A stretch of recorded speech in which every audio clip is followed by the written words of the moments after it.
Okay, good afternoon everyone and welcome to this meeting of the City Plans panel. My name is Councillor Jules Hesselwood and I will be chairing today's meeting. Can I remind everyone that today's meeting is being live streamed on the City Council YouTube channel so that the public can observe the meeting without needing to be present in the Civic Hall. Can I also remind members of the public present that this is a formal meeting, and whilst we welcome your attendance here and thank you for coming, we ask that you do not approach members of the panel during the meeting and that proceedings are observed quietly and without interruption.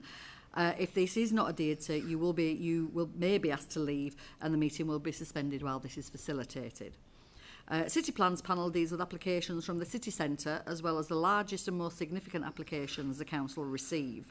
The aim of the panel is to hear all the relevant information from applicants, registered speakers and council officers to help members of the panel make their decision.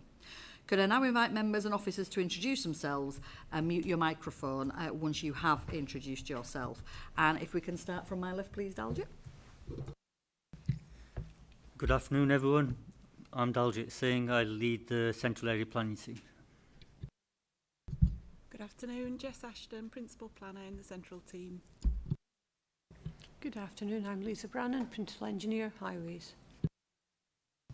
Good afternoon, I'm Simon Croft from the District Valuer Service. Good afternoon, everybody. Councillor Katie Dye, Killingbeck and Seacroft Ward. Afternoon, Councillor John Garvani, Horsforth Ward. Afternoon, everybody. Councillor Jones from the Horsforth Ward, where I am substituting for Councillor Brooks today. Good afternoon, everyone. Councillor Ankela Manaka for Bermontoffs and Richmond Hill, and substituting for Councillor Khan. Good afternoon, everyone. Councillor Annie Maloney, Beeston and Holbeck Ward. Good afternoon, Lewis Footick, part of the Plans Panel Admin team. Hello, I'm Councillor Colin Campbell. Good afternoon, everybody. Councillor Dan Cowan from the Woodley Ward. Councillor David Blackburn, Farnley and Wortley Ward. Good afternoon, Councillor Barry Anderson, Adland Wharfdale Ward. Good afternoon, John Stonard, Team Leader for Design and Projects in the Planning Service. Good afternoon, I'm Debbie Oldham and I'm from Committee Services and Clerk to the panel. Good afternoon, Amy Davis, Legal Officer. Good afternoon, Jonathan Carr, Head of Development Management. Thank you, everybody, and welcome to today's meeting. If we can move now to the agenda and agenda item 1, please. Thank you, Chair. Under agenda item number 1, there are no appeals against refusal of inspection of documents. Under agenda item 2, there's no exempt information. Under agenda item 3, there are no late items. Under agenda item 4, could I ask members to declare any interest they may have? I'll take silence as there are none. Under agenda item number 5, apologies have been received on behalf of Councillors Brooks, Carlill and Khan. And present at the meeting is Councillor Jones, who is attending as a substitute for Councillor Brooks. Councillor Akhtar is supposed to be attending as a substitute for Councillor Carlill, and Councillor Manaka is attending as substitute for Councillor Khan. Thank you, Chair. Okay, thank you. So agenda item 6, the minutes of the last meeting, which were held on the 7th of November last year. Sorry, I will go through the minutes. First of all, I'm going to go through for accuracy and then I will take matters arising. Okay, so turning to the minutes, first page of the minutes. Okay, please let me know if there are any items of accuracy. Page 2, page 3, and page 4. Okay, do members accept these as a true and correct record of the last meeting? Yep. Okay, thank you. Everybody's indicating that there are. And can I take any matters arising from the minutes now? Okay, no matters arising from the minutes, thank you. So we will move on to agenda item number 7 now. And that is the application for Canal Wharf in Holbeck. And can I invite Jess, the planning officer, to make your report, please? Thank you, Chair. So this is a full planning application to rent residential development of between 9 to 11 stories, providing 170 apartments in Holbeck from Bankfoot APAM. The applicant submitted a viability case, so it's been brought to Plans Panel on that basis, and we've got Simon Croft from the District Valuer's Office and also John Stonnard, who's been involved in the pre-app process, offering design advice.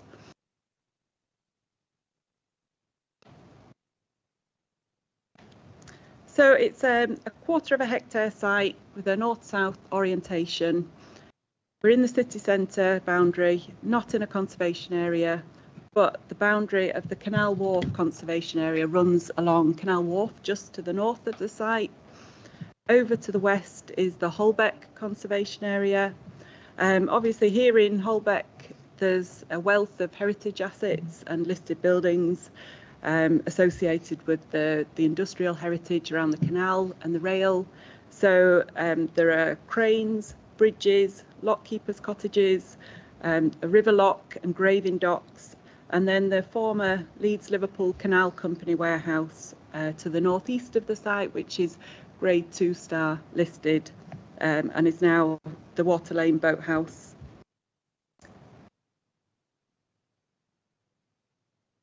So just some aerial views of the site, which show that really predominant red brick character, and also illustrates that there are smaller buildings to the north of the site adjacent to the canal, but also significantly taller buildings in the vicinity. So the Candle House, the Hilton Hotel, and obviously Bridgewater Place. Some photographs of the existing building on the site, which is Zurich House, a 2-storey Leeds lit look building from the mid-90s. The site has extensive surface car parking, and the way the building's orientated, it doesn't really address the Canal Wharf, and it sort of turns its side on that and presents quite a blank frontage. So it's almost like it presents an out-of-town kind of office development, but in a city centre context.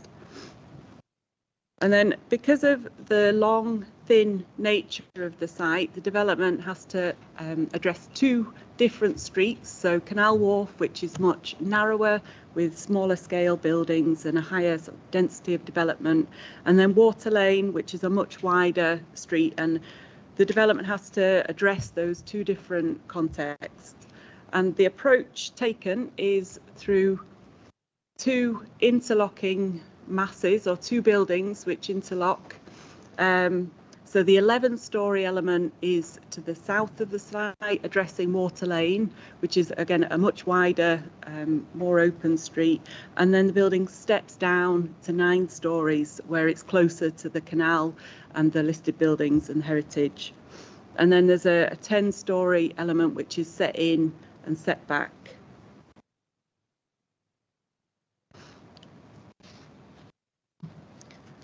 And this image just illustrates that taller element and how the height of the building matches that of Brickworks, which is part of Mustard Wharf. And then how the building steps down as it approaches, gets nearer to the canal and those buildings. And hopefully you can see from this illustration that the site's sort of transitional, and it's managing that lower scale of the canal with the higher scale of surrounding developments. And you can see it's significantly lower than developments to the north of the canal, so the Candle House and the Doubletree Hilton Hotel. And then because of the sensitivity of the context, we've done extensive, there's just another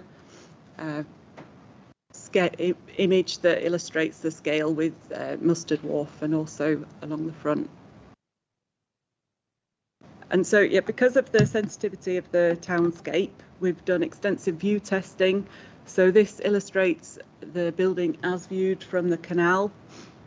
And I think you can see that because it's set back behind existing buildings, it doesn't dominate the view.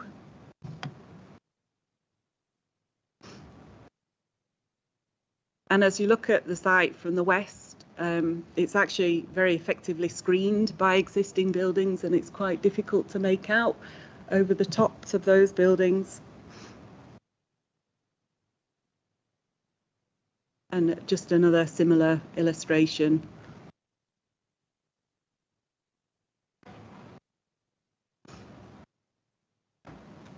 And this is just looking at the site from the bridge. So just looking at the design and the elevation, so the wayfront water lane with the taller element, you've got 3 rows of windows with integral balconies. And then when you look at the Canal Wharf elevation, so the north elevation, you've got these feature parabolic archways at the corner, active frontages, again a mix of integral and Juliet balconies.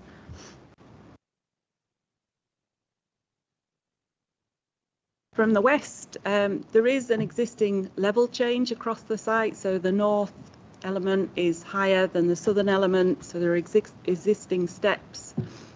And along the east, you can see that the ground floor is defined by this double height plinth. And then the window arrangements are sort of varied but regular. And then the effect of that top floor. So looking at a bit about the site layout and the ground floor plan.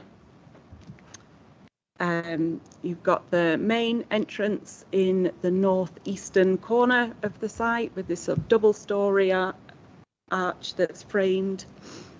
There's another entrance in the south corner, and there's communal amenity space in the north, which provides those active frontages overlooking Canal Wharf. There's a landscaped pedestrian and cycle route through, which runs along the east of the site and links Canal Wharf with Wharf Approach.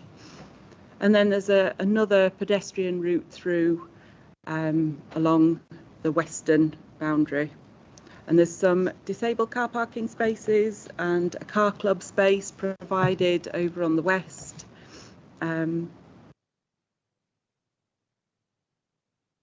Yeah, in the communal amenity space, there's flexible workspaces, lounge, dining areas, meeting spaces, so opportunities for residents to come and dwell.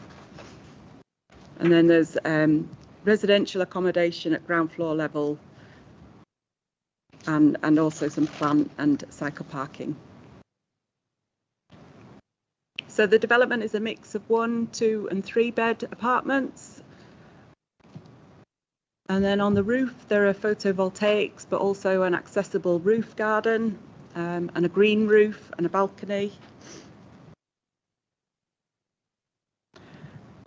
Significant attention's been taken with the architectural detailing, so these are just some base studies which illustrate that. So the double height plinth, which defines the base, those a real depth of the facades with the balconies. Attention's been given to the brick detailing, coursing around the windows. Again, just a sense of depth. And then with the top floor, the metal clad sort of zigzag approach, which is set back.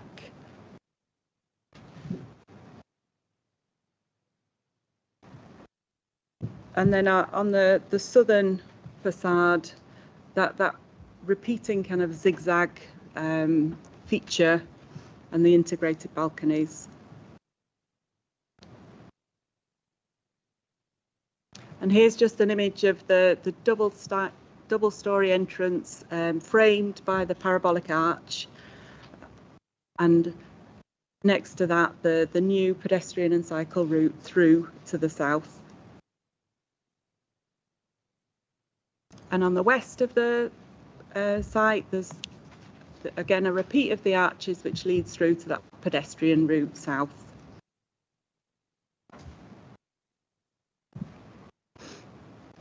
So it's just an image of the new landscape pedestrian and cycle route. It'll be a soft landscape space, so with planting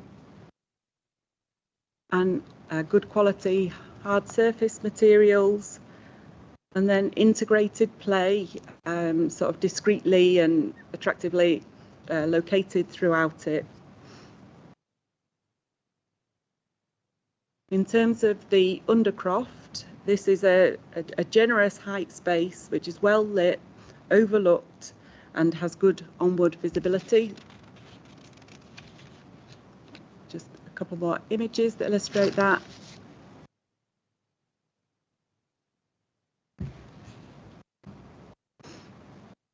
And there's just a close-up of the roof terrace. So residents will have access to a communal roof terrace, which has been conceptualised as a range of different spaces and functions. So it's got places to gather, quieter areas where you can reflect and take in the views, and then active places where you can come together and hold events or exercise classes. And then similar to the ground floor level, there's also integrated play and planting to enhance the space and to make sure it's inviting to all ages, and including families. So just in terms of servicing, there's an on-street delivery bay to the front of the site on Canal Wharf, and the space for maintenance vehicles within the site, and then plant are within the basement, so it's reusing part of the existing basement. So the applicant has submitted a viability assessment, which is appended to the report, which demonstrates that the scheme's not viable to deliver a policy compliant level of affordable housing. But the district valuer has independently reviewed this and concluded that although the site is unviable to provide a full policy requirement for affordable housing, it could support 7 units or 4.11% on a discount market rent model on site, including the Section 106 contributions and SIL asks, and also a balancing contribution to affordable housing. And although the applicants demonstrated that they don't feel it's viable, they're taking a longer term view on viability and have offered 9 units on site in a district discount market rent model, along with the full Section 106 contribution and SIL requirements. So in conclusion, the proposal will see the redevelopment of an underused office building on a brownfield site in a highly sustainable location, really well served by public transport, just very close to the southern entrance to the station, and it'll further add to that regeneration that's been experienced in the area and is ongoing whilst delivering new homes. So the assessment is that it complies with the development plan as a whole, and it's brought to panel with a recommendation to defer and delegate to the Chief Planning Officer for approval, subject to the draft conditions and a Section 106 agreement. Thank you. Okay, thank you for the presentation. We do have one speaker in objection to the application. Could I invite Ms. Kemp to come forward, please?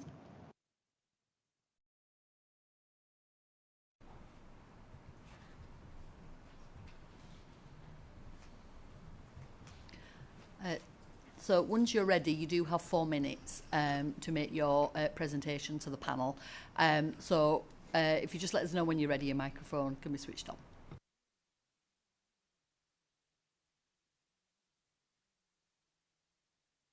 If you just want to press the microphone, yeah. Thank you. Good afternoon, I'm Jo Kemp and I'm speaking as a local resident.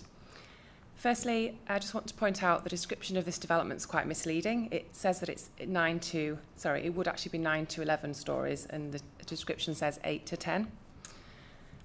It would be on a site that's due south of the canal and the public realm of Canal Wharf, which is a well-loved and well-used public amenity space and main thoroughfare to the station.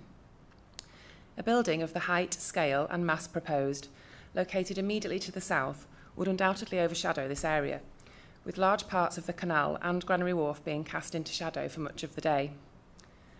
The many nearby heritage assets, such as the listed cranes, canal walls and the former Canal Company warehouse, would also suffer severe detriment from overshadowing and the overbearing mass of a building of a scale so out of keeping with its immediate surroundings that the character and appearance of the area would be harmed to an unacceptable level. The beer garden of Water Lane Boathouse would also be overshadowed, having a negative impact on the business, which is currently a popular place for patrons to enjoy in the summer months. The area close to the graving docks is often used as mooring for barges and attracts many people who use the area for recreation both on and off the water. The overshadowing of the canal would have a negative impact, not only in relation to the enjoyment of the water as a public amenity, but also on the ecology and the habitat which the canal provides. The existing developments on Granary Wharf, albeit tall, are set in spacious surroundings and are respectful of the scale of the Grade 2 star listed Granary building. Waterman's Place, for example, was designed to step down to only 3 stories at the southern end, so as not to detrimentally impact the setting of the listed building and the other listed structures, and to be in keeping with the Canal Wharf conservation area. Granary Wharf and the surrounding area suffers terribly from strong winds since the development of Bridgewater Place. Anyone attempting to access the southern entrance to the station between Live in Italy and Waterman's Place on a day which is perhaps little more than breezy elsewhere in the city will understand the severity of this issue. As gusts are so strong, it's often difficult to stand, and access to our multi-million-pound southern entrance to the railway station often has to be closed.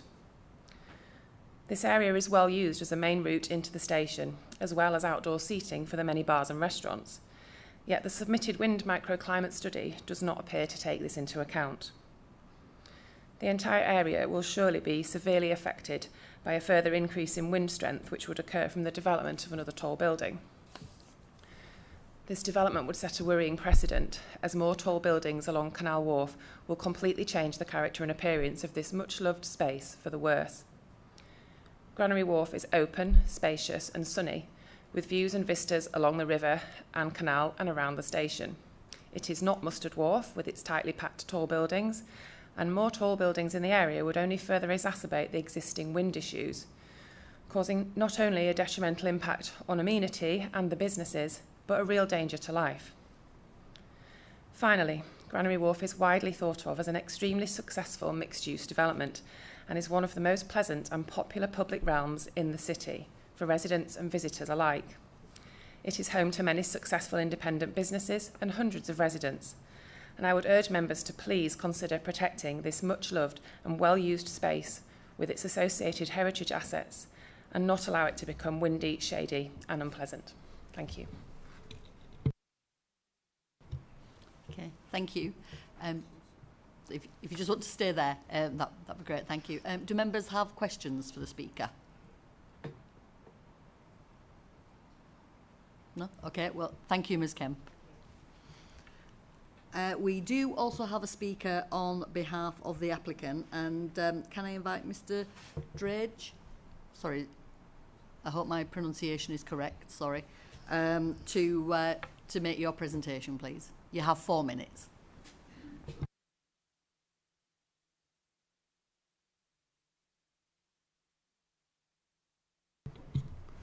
Thank you. These proposals that you've just had presented to you mark the culmination of an exemplary pre- and post-application consultation process which has spanned almost 2 years to date.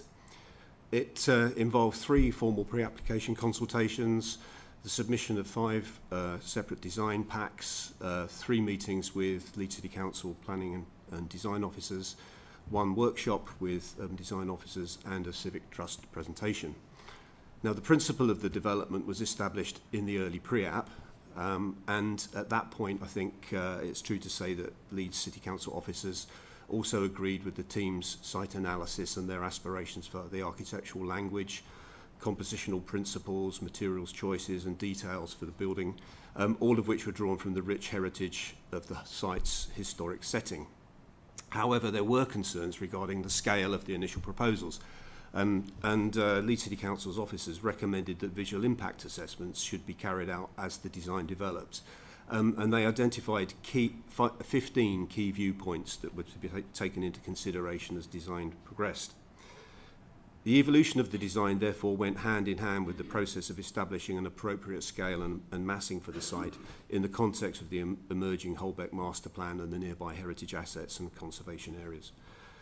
During the following consultations, officers and the design team reached a mutual understanding on the appropriate scale, and eventually a workshop with urban design officers followed the third formal pre-app. The workshop resulted in a final reduction in height of the building, which was equivalent to almost 2 floors.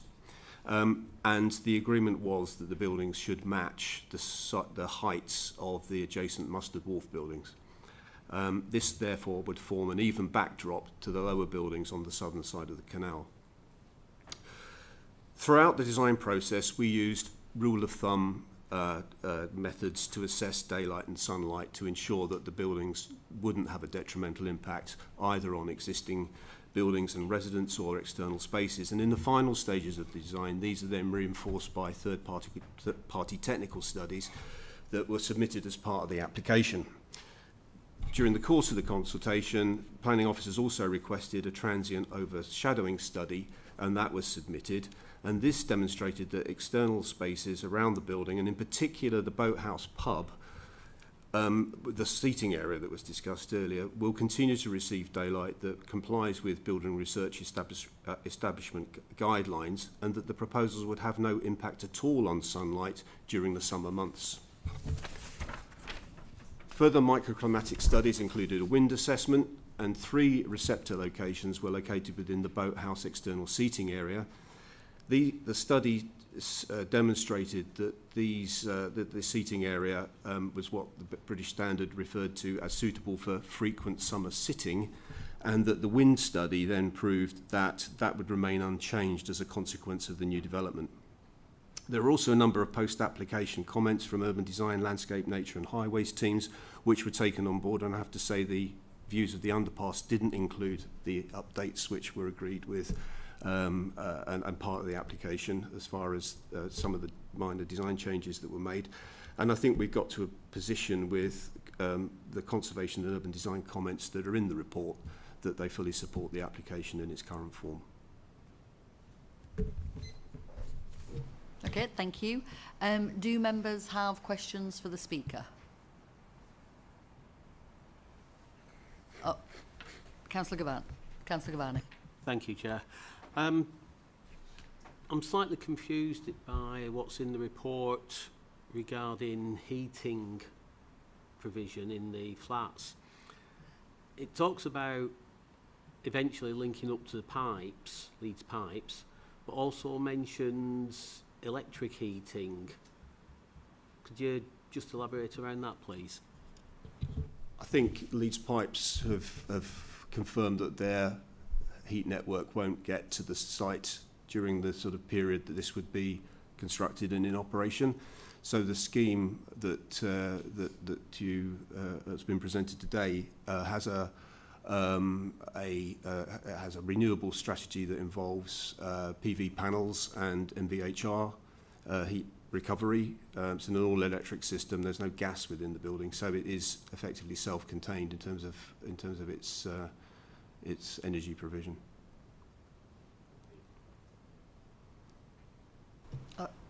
Councillor Dye. Can I ask a question on the comments made in the report on biodiversity net gain? That in the report it talks about purchase of units near Middlesbrough and Bolton on the basis that they are not available yet for purchase in the Leeds area. Having taken advice from our team, it will be possible to purchase units in the Leeds area within the next 4 months, and so I would be very keen for units to be purchased in Leeds rather than far away from Leeds. Thank you. That's a little bit outside of my expertise, but my understanding is that there is an agreement to purchase units, and I don't think that's been finalised. I'm looking at my planning consultant, so I think there'll be no problem with that at all. Thank you, Councillor Dye, as Chair of Climate Emergency. That's an excellent question. Thank you. Any other questions to the Speaker? Councillor Manaka. Thank you, Chair. Just a quick question. How many levels are we looking at? Is it 8, 9 or 10? Just for being specific.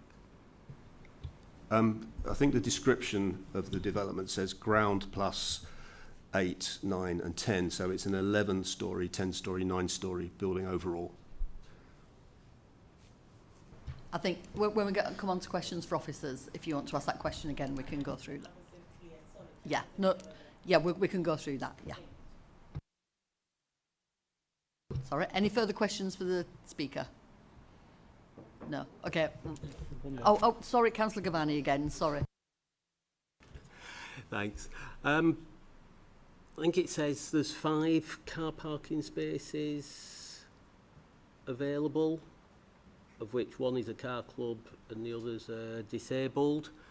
Now, I know it says it's expected to be a relatively car-free development, but you can't force people to be car-free. Where are all the other cars going to park? Well, I've obviously had, during the course of those 2 years, conversations and consultations with highways, and that's the agreed level of parking. Was obviously we've got to provide a certain number of wheelchair accessible apartments within the scheme, and therefore we've provided car parking for those units within the site. There's obviously loading facilities included, and the car club provision was introduced and I think that's tied up with the Section 106 as well, on the basis that this is a highly sustainable location, very, very close to the station. Thank you. Councillor Campbell. Can I just ask a question about the roof garden? I think it's well known that this is a somewhat breezy section of Leeds, and I was wondering what measures are going to be in place to stop people being blown off the roof, in effect? It's yeah. Obviously, there was the wind studies that have been undertaken have looked at the building as well as the surroundings, and what we have is a 2-metre high glazed screen, frameless glazed screen, which is set in from the perimeter. So it's 2 metres from the parapet of the building, and 2 metres high, and that will enable that space to be largely speaking wind free. Okay, is that any further questions, Councillor Campbell? You okay with that? Well, it's showing trees on there which probably won't grow because they might grow that way because of the wind. I'm trying to visualise if I was up there on one of the many sunny days we get in Leeds, and the wind was blowing, what it would actually be like. And I'm ruffle your hair. Yep. So I'm not sure about that, but that's a technical question. I might throw it Dalgett in a minute. Okay, thank you. We will come on to questions to officers shortly. Any further questions for the Speaker? Okay, thank you very much for coming today. Thank you. Okay, now we will move on to questions for officers. So if you can indicate by raising your hand, please, and we will clarify the question. Jess, if we can clarify the question regarding the stories that Councillor Manaka asked as well. Any other questions to start with? Councillor Campbell. Yeah, yours again. Okay, thank you. Well, I suppose the first one obviously is the one about how satisfied are we that a 2-metre high glass, I was going to say fence, that's not the right word really, is it? Is sufficient to protect the people who might venture up there on a windy day. Can I also ask you a question about the size of the apartments? do they actually meet the standard? Looking at page 29, I don't think they do. Or, sorry, my interpretation is they don't.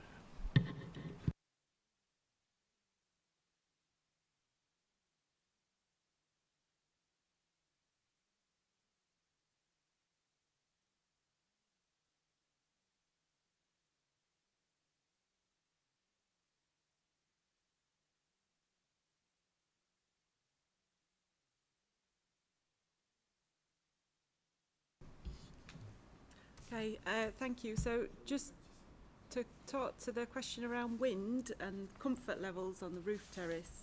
So there was a wind microclimate. Can you pull your microphone a bit nearer, because I'm an old man and can't hear.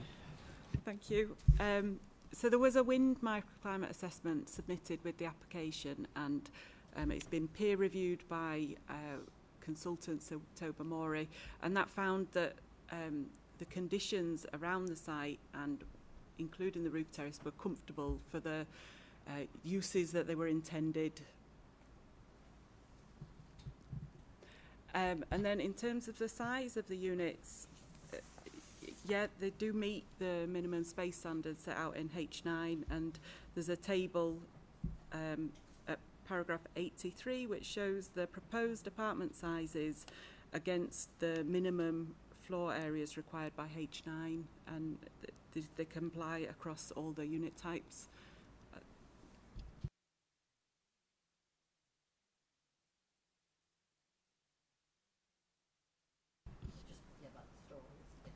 And the question around the number of stories, so it's part 9, part 10 and part 11 stories. So there's an 11-storey element to the south, and then the main block is 9 and 10 stories. So does that answer the question? I think the confusion around the description is that it's ground floor plus 8 to 10 stories, which is a convention that's sometimes used. Okay, thank you for clarifying that. Any further questions to officers? Councillor Maloney. Yep.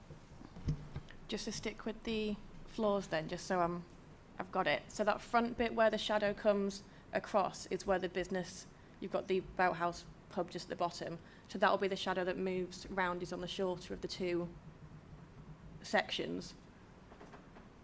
Just so I'm clear on where that shadow will move. Yeah, it's that block is 9 stories with the 10-storey, which is set back, and it's a north-south orientated site, so the sun moves from the east across to the west, so the shadows will fall towards the boathouse in sort of afternoon and evening. Okay, Councillor Campbell and then Councillor Blackburn. Can we just go back to the pedestrian tunnel that runs between the two halves of the building?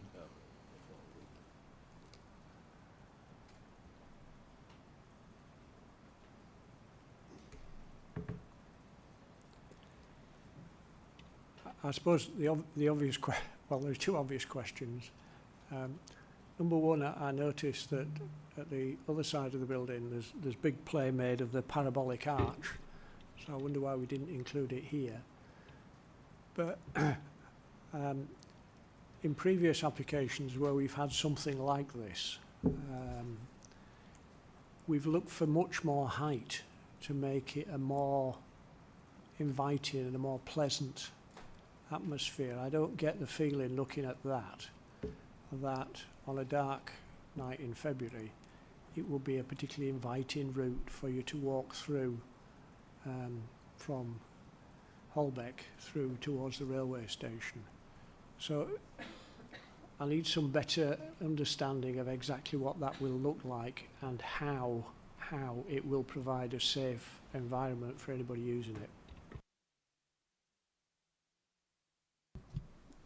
Thank you. So the undercroft is 4 metres high, It's overlooked by active frontages from the lobby area. There's good onwards visibility, and it's a well-lit space, so we were comfortable that it provided an inviting, usable route.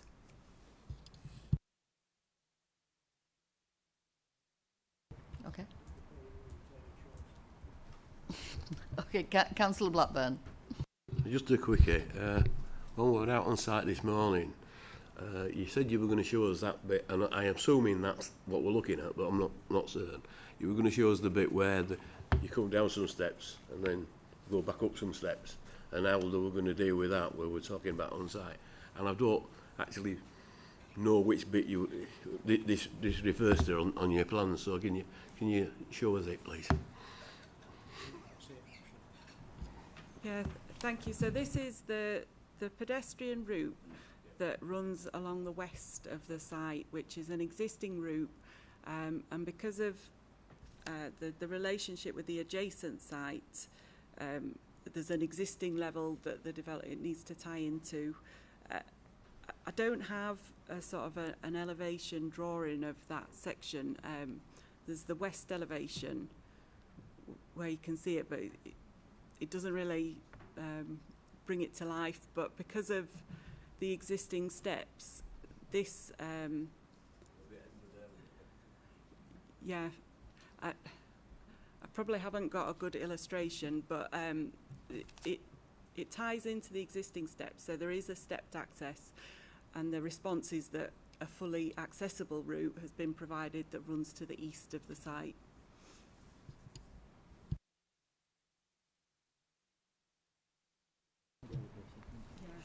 Okay, you're okay, Councillor Blackburn. Okay. Any further questions to officers? Councillor Cohen, you're looking like you may have a question there. And then, is it Councillor Dye? Yeah. Thank you. Just around the affordables, not questioning what the DV is telling us, but just so I can understand it, if there weren't issues around viability, what should exactly we be getting? Which is the bit I think I know. And then just in terms that I will understand, exactly what are we being offered here?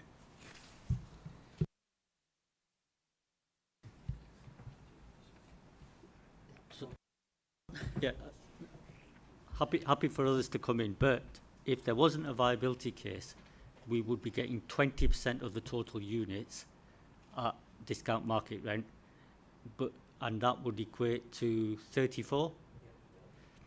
But we are being offered, because of the viability case, 9 units at discount market rent. So the difference is 25 units. And no other community, nothing else, just... No, sorry.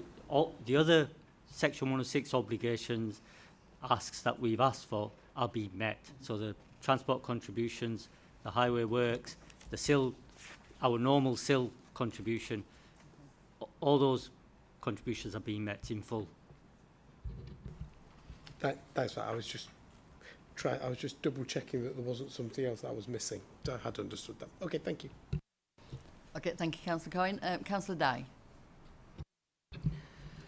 Thank you. Just going back to the BNG, the applicant indicated that they would be happy to purchase units locally, and in the report it says that that there will be a condition about securing BNG units.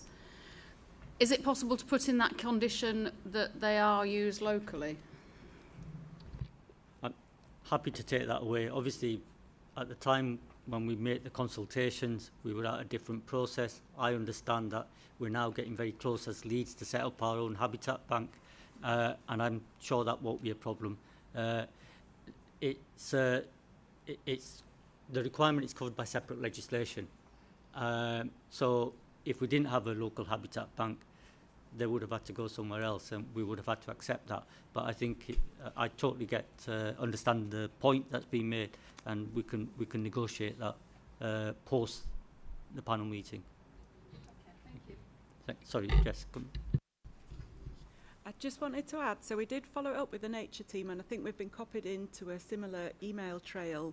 And the only thing to note is the nature of the units. So the Leeds Habitat Bank at the moment aren't anticipating selling watercourse units, and so here they'll need to buy some watercourse units and some area habitat units. So the Habitat Bank would be able to sell them the area, but not the watercourse units. So.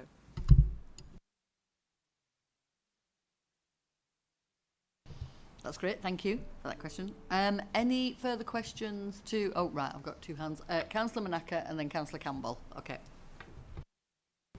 Thank you, Chair. Just on the rooftop, page 36, paragraph 124 to 125. It says that it will incorporate incidental play opportunities with natural. Does that mean the rooms themselves, or what we're offering? With the 3 bedrooms, it will be families and children will be playing at the rooftop. I'm coming back to paragraph 125, the trees. I'm just thinking, what kind of trees are they? With the wind, as we know that that section is it's windy, and the play area. I'm just wanting. I think it's just making sure that it is safe. That's my question around that. If officers could just... Yes, thank you, Chair. Yeah, thank you. So there are 3-bed units within the development, and you're right to say that the rooftop, it incorporates sort of incidental play, so there are playful features that are integrated that can be played with. It's not a playground as such. And in terms of safety, I suppose the 2-metre high screen around the rooftop will ensure that children or anybody is safe. Does that answer the question? Do you want to come back on that? Yes, Chair. Well, I'm not sure how to ask this, but would there be perhaps maybe conditions for that play area to say, if there is wind, like high winds, maybe someone, or maybe they will be stopped from going up and play. I don't know how to really question you on that. But if you get what I mean, like in terms of safety, that there will be something in place to say, when the wind is that high, no one will be up there. I don't know. The wind assessment that's been done has indicated there's no wind issues for the intended use. That includes the incidental play. So there's no requirement to stop people using that space, rooftop, at certain times or certain periods. In terms of the full details of what will come along, normally we condition that. What we've got is a scope in terms of the design intent and how this space will be used. And in terms of the nature of different age groups being able to use that roof, we're comfortable that it isn't, we're not creating a dangerous place from that respect. Okay, thank you. Thank you, everyone. Councillor Campbell, I've got you again next, and then Councillor Anderson. Sorry, when we were on site, I asked about that blank wall section and as to why it was blank. And just looking at that drawing, I'm trying to visualise the pedestrian experience trying to get round here. So, to the left on the drawing in front of me, there's a little, looks like a little man. How I was going to say, how overlooked is that footpath route that takes you to the steps and down to where the other person's standing next to the tunnel?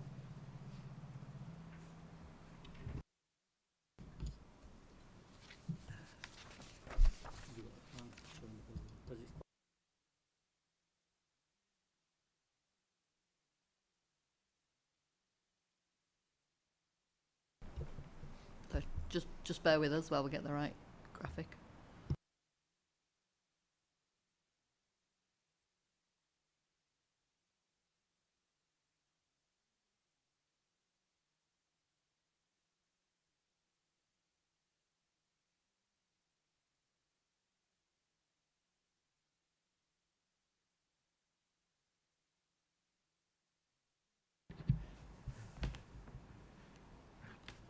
So, in answer to your question, Councillor Campbell, if I've understood it correctly, this area is open. There's no building from there to that point. And then, obviously, it narrows towards the southern end. And I don't know what that gap will be, Jess, but it opens up again with the new build there. And then you link into that Undercroft area, and that link is onto Wharf approach. So for the narrowest pinch point is there, which will be, no? Have you not got it? You haven't got it? Okay. To help you out, Dolly, I'd worked that out. I just wanted to work. I wanted to. I just need to understand, Chair, and I've asked this question on numerous occasions in relation to if you are walking down there on a wet February evening, how safe would you feel? So it's about, is it overlooked? How is it lit? Is it policed in any way?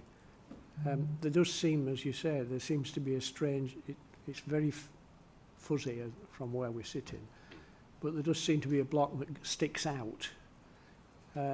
Does that provide any dark areas for inappropriate behaviour?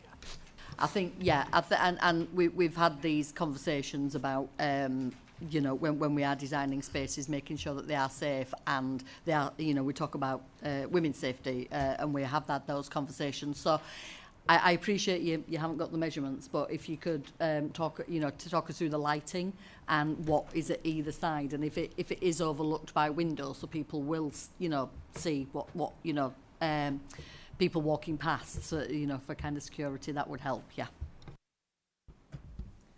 Yeah, thank you. So further north, there's communal amenity space, so windows overlooking that space.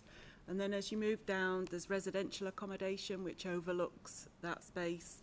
I think you're right to say that there is a small pinch point which we think is in the region of 4.5 or 5 metres, where there's a single-storey blank wall for the substation. So there is a place where it narrows, and then it opens up again, and further down you've got the entrance lobby, so another kind of active space, and yeah, into the Undercroft. And do we know what kind of lighting will be there? Will it be, you know, we want to make sure it's lit up, that it's, you know, people feel safe to use that, because that is the narrowest point there. Obviously, the Undercroft there, you've talked about that will have lighting, that kind of thing. So just how that flows, you know, yeah, for safety. Yeah, there is an indicative lighting strategy that's been submitted, which will condition, so we'll be able to control the details of the lighting through conditions. And we'll note that point around that sort of area. Just okay. You want to come back, yeah. Just to come back to the 4 or 5 metres, is that 4 or 5 metres between the bit that sticks out on this building and the existing Verity House, is it? Or is it 4 or 5 metres to the red line? It's to Verity House. It's to Verity House. So, effectively, how wide is the path they're providing? 1.8 metres, and then it adds to the footpath that is next to it. Yeah, but we don't know what's going to happen with Verity House, do we? We're talking about what they've got there. There's nothing, as far as I could understand, looking there on site today, that ensures that that particular path associated with Verity House would stay. At the moment, councillor, there's a path there, and that's the existing situation. If something happens in the future, and that needs planning permission, we would have control over that. Well, I know what you're saying to me, but it's better to worry about these things now rather than later. Do they need that bit to stick out so much? I don't know what it is because I can't read the print. It's a substation, councillor, that the pinch point is created by the location of substation. It's for members to take a view on whether the spaces that are being created around the building are acceptable or not. As officers, we believe they are. We don't just look at the site in isolation.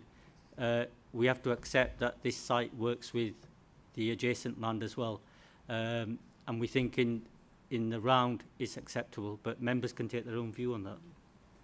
Can I go back and ask the other question? Sorry, Chair. Do officers know of any particular reason why it has to be in that location?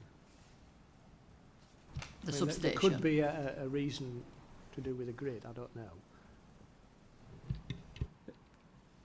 I mean, I'm aware of general requirements for substations, i.e. they need to be accessible to vehicles and for servicing and maintenance. They're normally out with the buildings rather than incorporated into the buildings. But in terms of that exact location, that's not something I can comment on directly. Just on this, Jess, I was just going to ask, because where the substation is, obviously the stairs are just next to it there. Could you just bring the picture of the stairs up just so we can see what that looks like? West elevation. Yeah. Yeah, you know where we looked at this morning on site and where the stairs are on that, and just to see what that looks like. Thank you.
Sorry, microphone.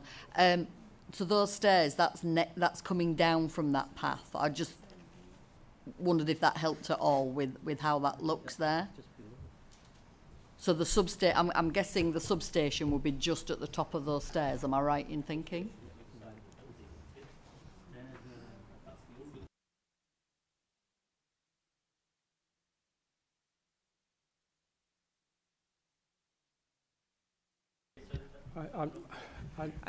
We haven't got a visual out of those stairs. I think sorry, Chair. If I look at that, it's a different place altogether. It's a different place altogether. Yeah. Wrong stairs. Wrong stairs. Wrong path. Sorry, Councillor Gavani, this is on this point. The best we got is the elevation. Yeah. Yes, Chair. What Councillor Campbell seems to be saying is, can that substation be moved? I would imagine that would be quite an engineering task to shift it. I thought there was one there.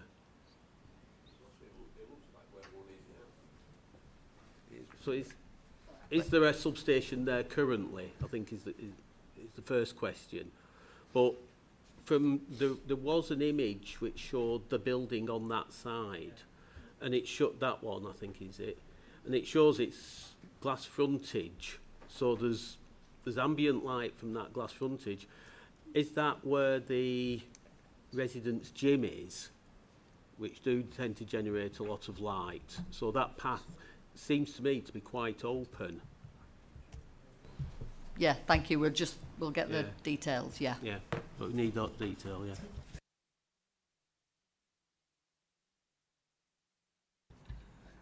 Okay. If I can just hopefully help clarify matters. So this image is the west elevation. What's happened there? That's the west elevation, and unfortunately we don't have a CGI of this route up this side. The pinch point is created by this substation, but it's about 4.5 meters according to our analysis to the building. So the building, which is, if you were looking at it from the building point of view, you'd have 4.5 meter gap to this substation. The route widens out on either side, and I would say that stretch of substation is no more than about 4 meters, 3 to 4 meters. I don't, as officers, we don't think that creates an unsafe environment if it's well lit and and in the context of the other overlooking. Members can take their own view on that. Okay, Councillor Campbell, do you want to come back on any of this, or shall we move on? Well, I'm just looking at Google Earth, the font of all wisdom. There's nothing there at the moment, and I don't remember anything being there. So we're actually talking about the substation constricts the space to 1.8 metres. The space under the developer's control to 1.8 metres. I've asked the question, does it have to be there? And we don't know whether it has to be there or it doesn't have to be there. And as you say, you pay your money and take your choice. Okay, I'm going to ask the applicant, could you come and clarify this for us, whether the plant room needs to be, sorry, the substation needs to be in that position, or is there a reason it has to be there?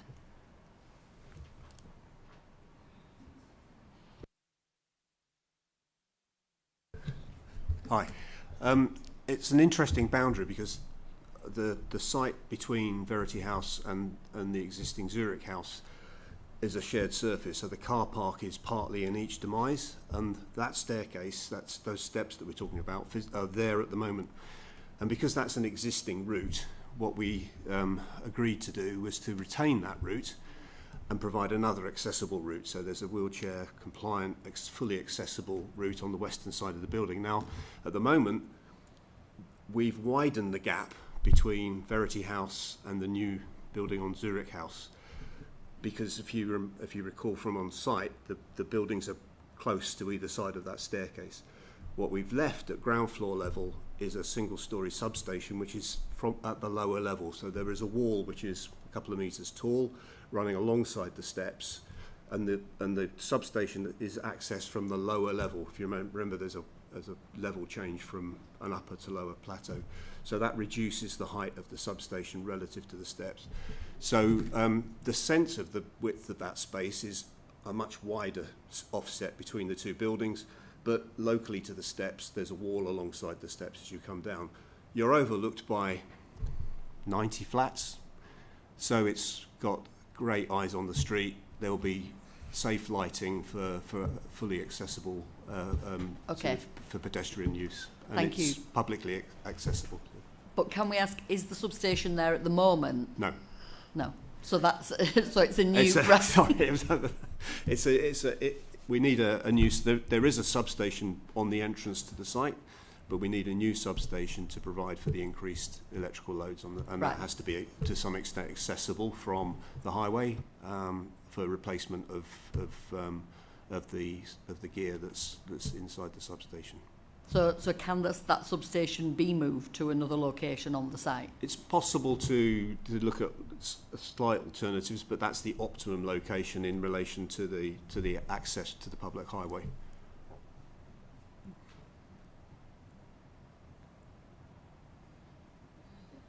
Okay, thank you for clarifying that. We can look at that as part of the recommendations. I'm conscious I've got Councillor Anderson still waiting to come in. Anybody else wanting to ask questions to officers? No. Okay, we'll take Councillor Anderson and we can pick that point up as we go through. I'm referring to page 28, just above paragraph 76, which says, wishing to avoid the risk of the scheme being undeliverable, the applicant has requested that a clawback mechanism is not included on the basis of the applicant's offers, etc., etc., etc. So what was in this instance, what was the officer's logic for not asking for that? Because in the event, because when we've dealt with this in other applications, it's been assumed that a number of years further down, there is a possibility that the block could be sold on, which would then have a capital realisation. Is there any reason why we've not included that, whether it's 15, 20, 25, 30 years further down the line? Is there a reason why we've not gone for a clawback mechanism so that we can share in any of the profits that may be made? Actually, Councillor, what that paragraph says is that we are asking for a clawback. The applicant is reluctant to agree to a clawback. It is in the report. Yes. So if you look at the recommendation at the head of the report, on page 11, at point number 1, it totals the affordable housing provision subject to a late stage review.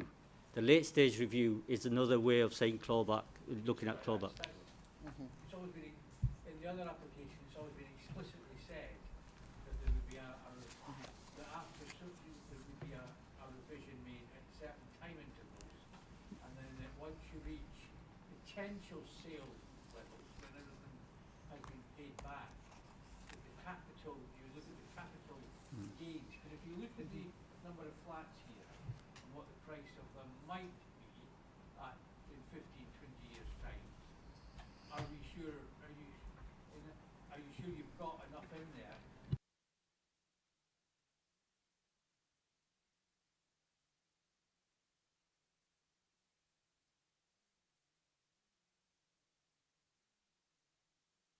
So we don't know how the market's going to change in the future.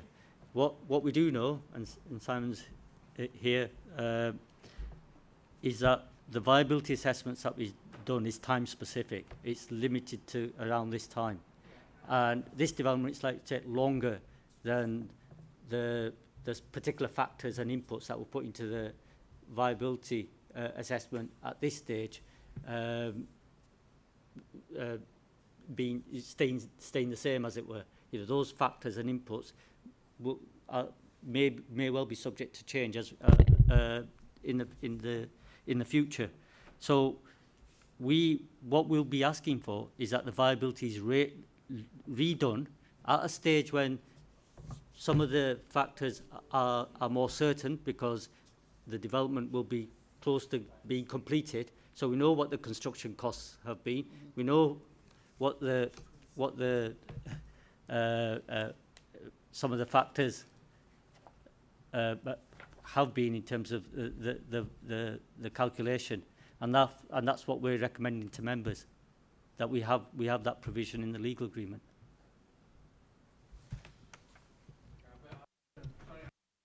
I misread that because I thought the applicant is saying that they didn't want it in, and I didn't see it explicitly mentioned as clearly as I've seen it on other planning applications that have been taken to a number of plans panels recently. It was been set out more explicitly. After X number of years, we will revisit, etc., etc. This is more open-ended. Now, is it on your insistence that the date's going to be given, or at the applicant's date that there's revision? In other words, if you said you want it done in 10 years, but the applicant says, no, let's do it in 15 years, who wins the debate, you or the applicant? I think current practice will be at a point in time when the development is more or less complete. So it's a late stage review. What we can't put years at this point in time. We can't put years on that. But the legal agreement can say once the development has reached a certain stage, we'll rerun the viability.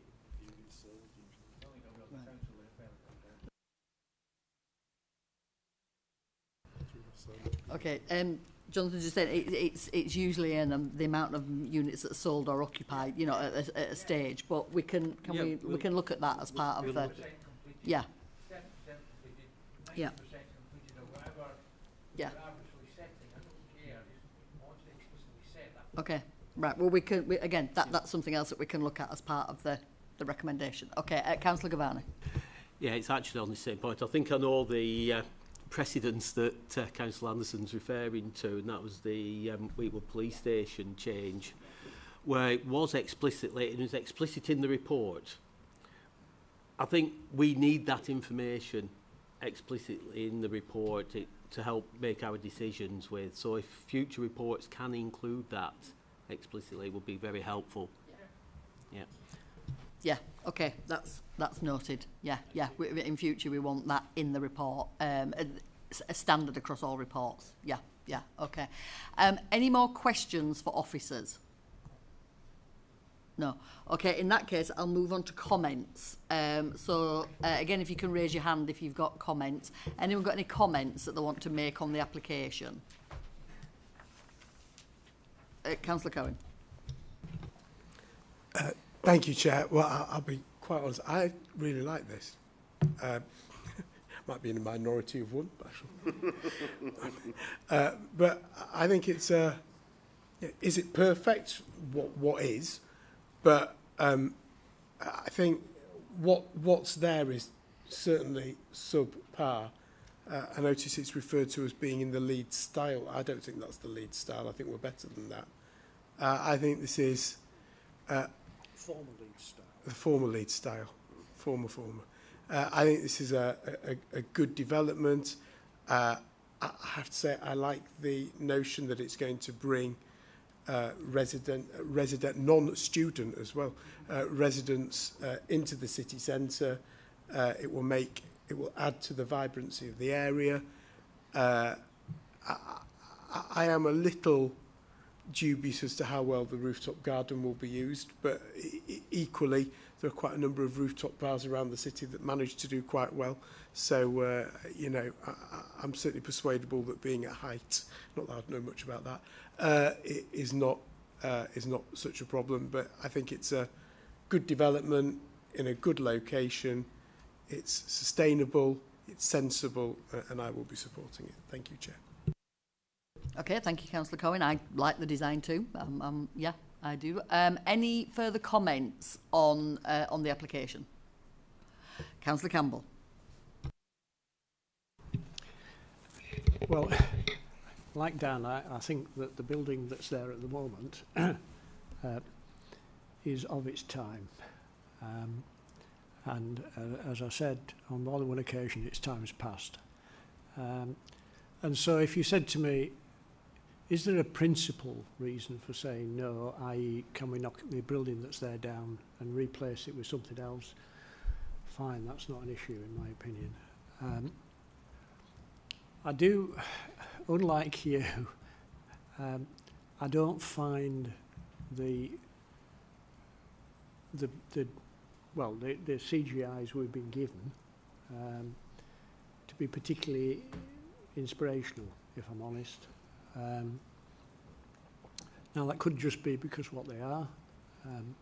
It could be, as I thought when we were down on site today, that there is a vast amount of red brick in this sliver of land between Holbeck and the canal. And this is putting a lot more red brick in there. And I did think as I walked back up towards the Civic, the buildings at this end of the city, which don't seem to be fixated with red brick, but we're using a different range of materials, are much more lively and vibrant and interesting than what's happening down there. So I think the design could be better. I think the sheer quantity of development on this site worries me, because to all intents and purposes, the totality of that particular site, including the bit onto where it fronted onto Holbeck, where it's a notional bit of green space, is disappearing under what is effectively a large building. And I worry that it will create this canyon effect that I talk about on more than one occasion in relation to other properties round about.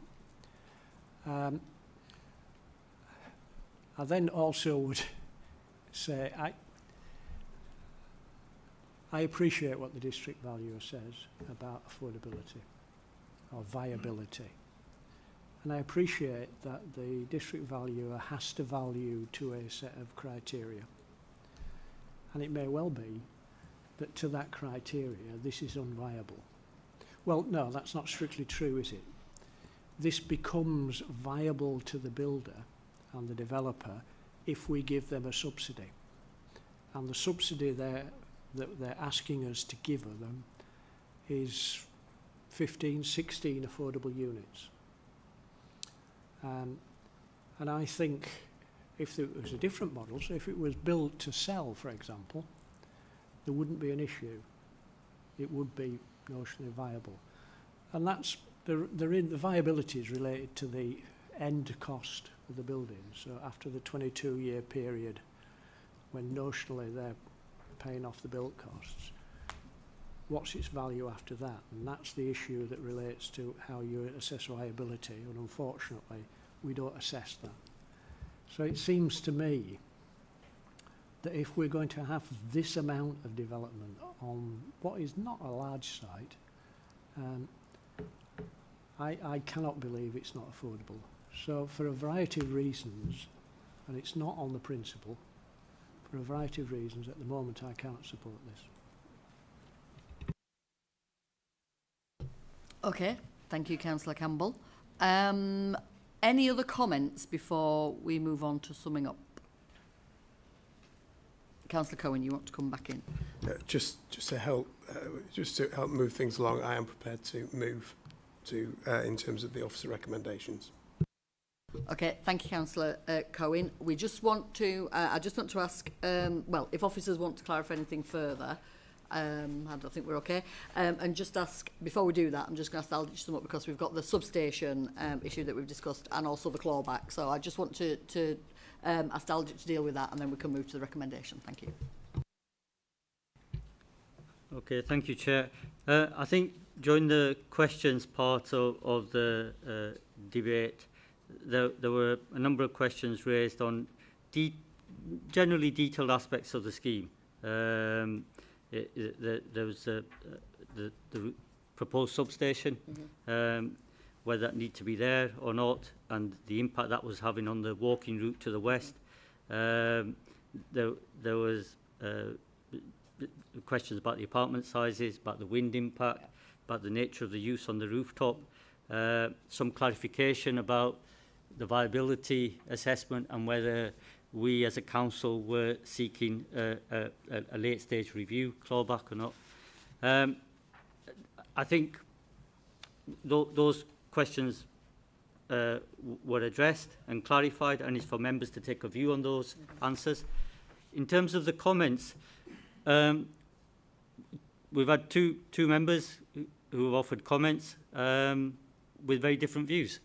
One is very supportive of the proposals, and the other, for a number of reasons, is not prepared to support it. And Councillor Cohen has moved the recommendation. Thank you, Chair. Okay, so can I just, we're going to take that, but with the late stage review, can we just, when we do that, can we just have a bit more detail with that, as we've said, standard across all reports from now on, how we deal with that, with Councillor Gavan and Councillor Anderson's comments, that we have a standard approach to clawback. I'm good. Sorry. If I can just come in on that. Sorry, Chair. In terms of late stage review, I totally understand the question, and we will have conversations about getting as much detail up front as possible. But it may not be possible in all occasions to get the level of detail that members are wanting, because the answers may not be there at that point. Unlike a volume house builders development where they may be able to say, well, we do 50 a year, we'll do a late stage review at this point, we'll do another one at this point. These developments in the city centre context tend to be blocks of flats, so a lot of the costs are up front, getting the buildings out of the ground, but we'll try and do what we can to get more clarity. Thank you. Briefly come back on that.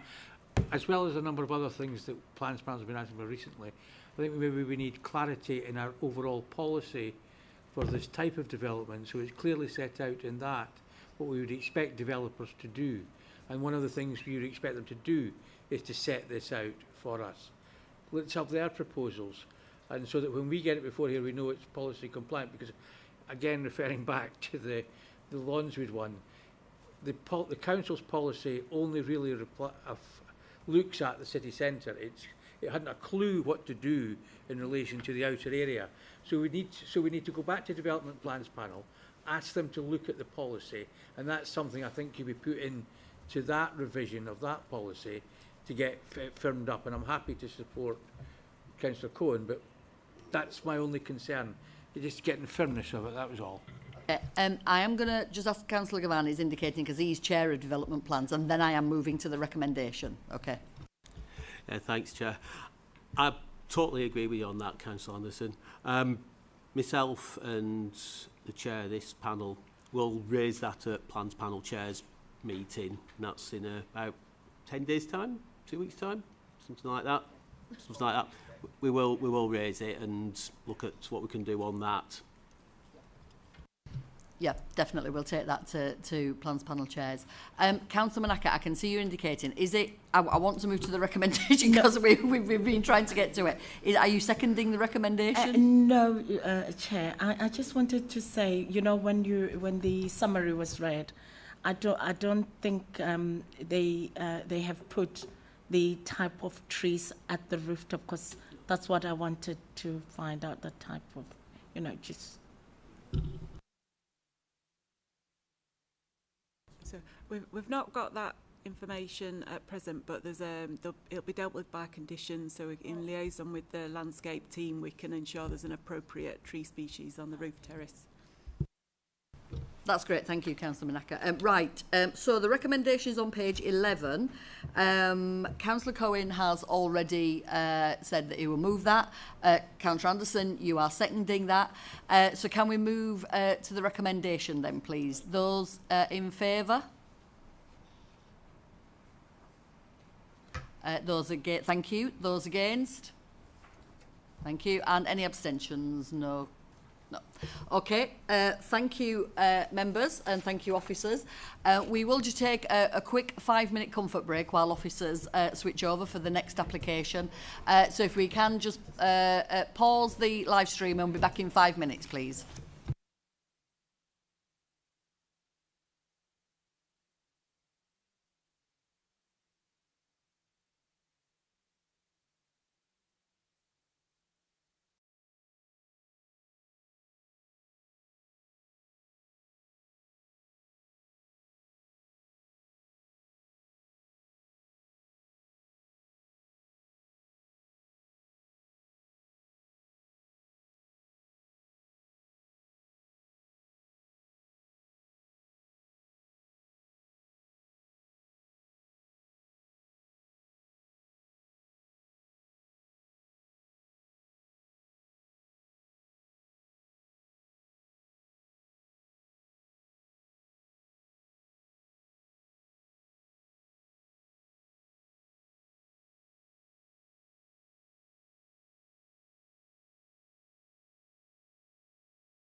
Crescent and northeast of the Rose Bowl building. Councillor Cohen, you just want to come in, please. Thank you, Chair. While rereading the matter, I certainly realised that the applicant is Leeds Beckett University. My brother is a lecturer at Leeds Beckett University, working for them, and so I do need to declare a non-pecuniary interest. I will, of course, have a fully open mind in relation to this matter. Okay, thank you, Councillor Cohen, for the declaration. Okay, so I am now going to invite Tim to come in and present the application to us. Thank you. Thanks very much, Chair. As you can see, this is an outline planning application for the erection of a university building. Rose Bowl surface car park site. The application comes in front of members today because the site allocation plan allocation shows potential use for offices and residential, and that allocation reflected a 2006 planning permission for the development of the Rose Bowl itself and the car park. Clearly only the Rose Bowl building came forward, and there's no desire for the university to bring forward the offices and residential on that site at this time. However, they do have a demand to bring together various parts of their built environment, engineering and computing school onto one site. And this site, immediately adjacent to other university buildings, would work very well with the operation of the university. So a site everybody's very familiar with. The surface car parks, around about 70 spaces, pay and display. Just to mention at this point that the underground car park would be unaffected by the development. Just to point out, the city centre conservation area boundary runs effectively through the middle of the Rose Bowl building. So that is to the south, and Queen Square conservation area to the northeast. Civic Hall Grade 2 star listed building, and there are several other listed buildings in the vicinity.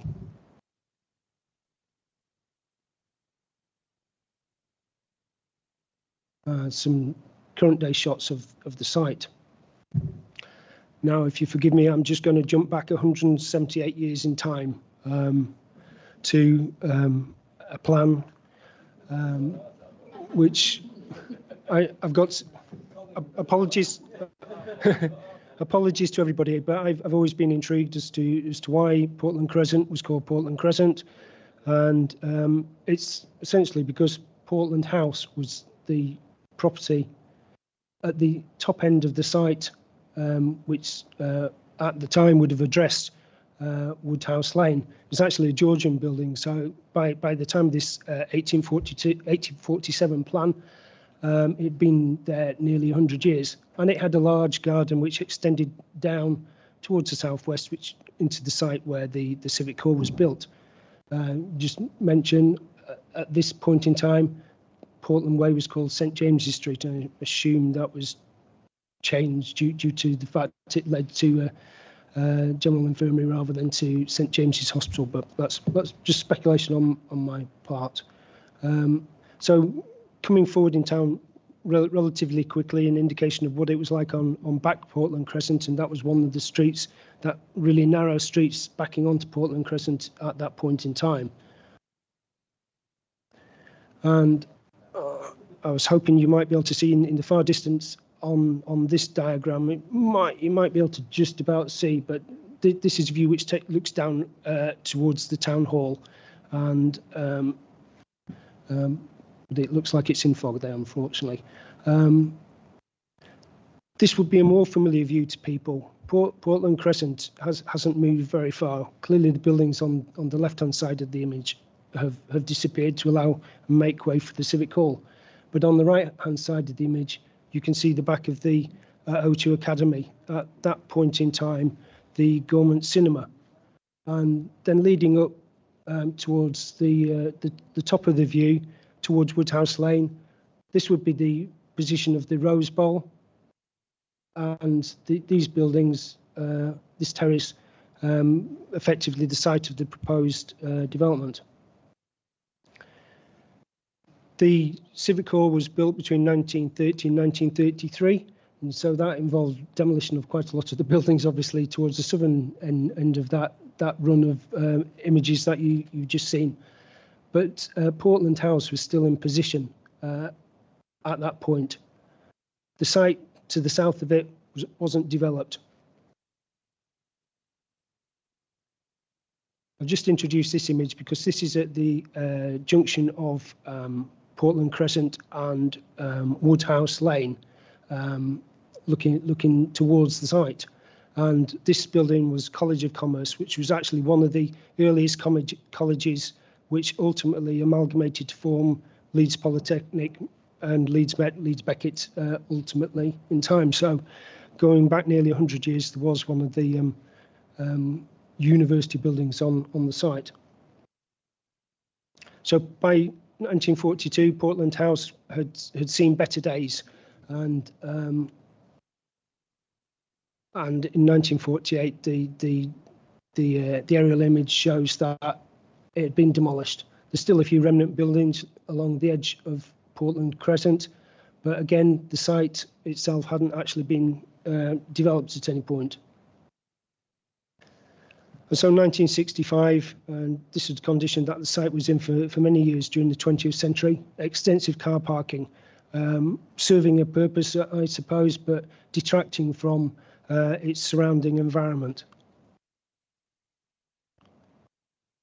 And for 30 years, there was the Civic Hall Annex, which sat behind the Civic Hall originally as the Architects Department.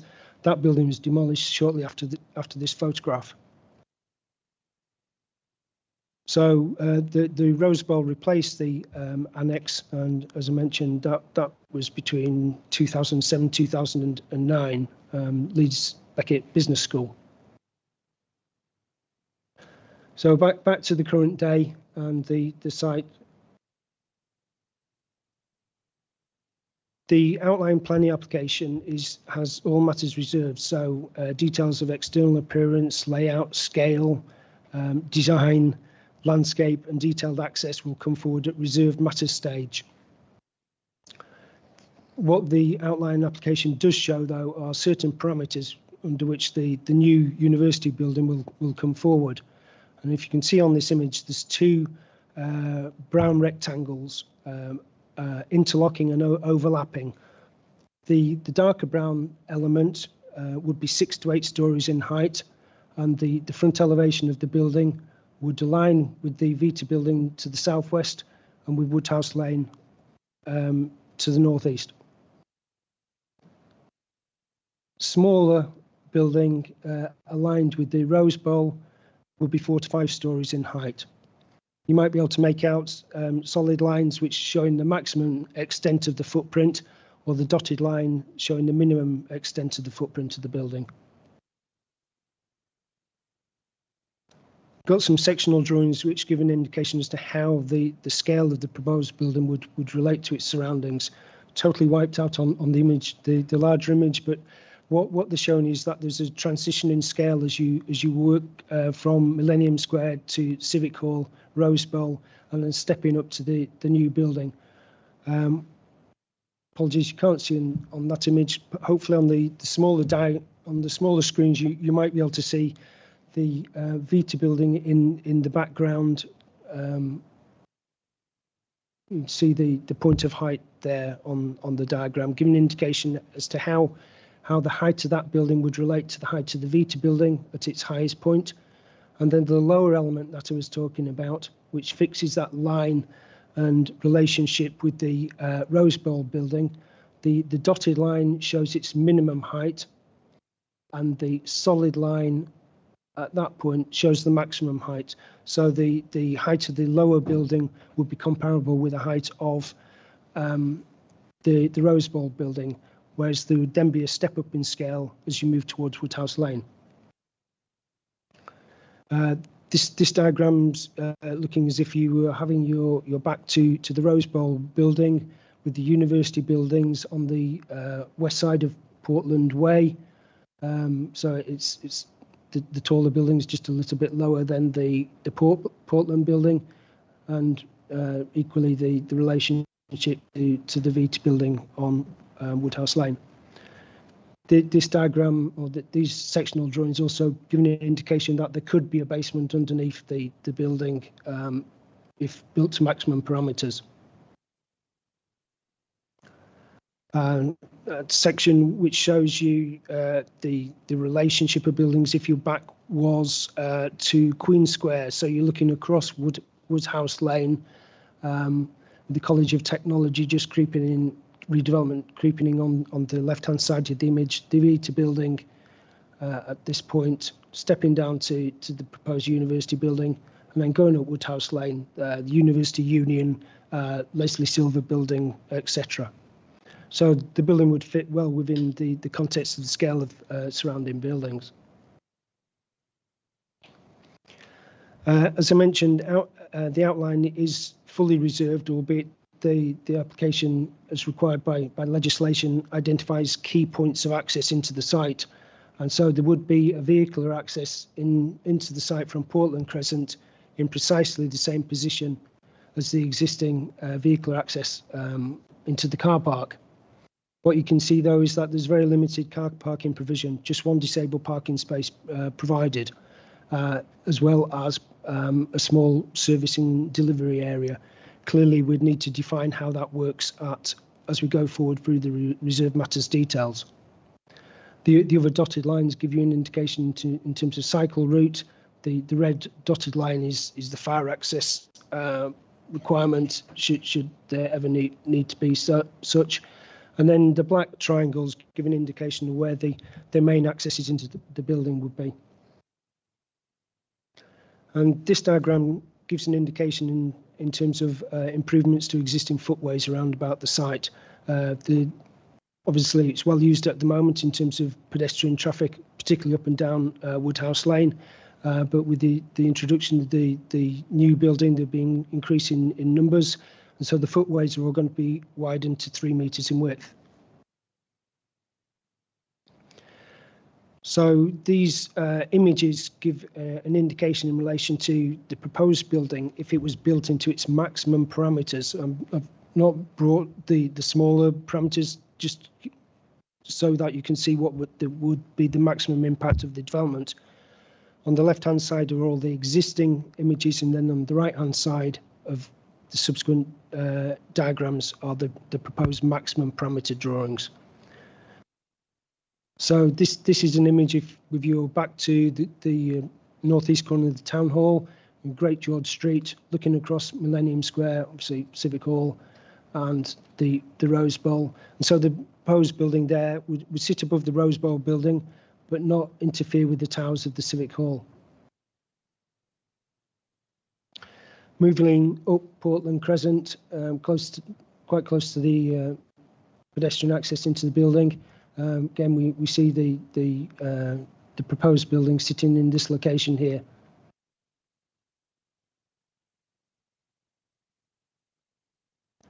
This is a diagram showing what the context would be looking down from outside the Woodhouse Lane multi-storey car park. At the moment, you've got pretty open views along the highway towards this vista, but the new building would essentially close that view, but create a new more enclosed Woodhouse Lane. Onto Woodhouse Lane itself, just past the Leslie Silver building and close to the Inner Ring Road Bridge. I do apologise that the images look so.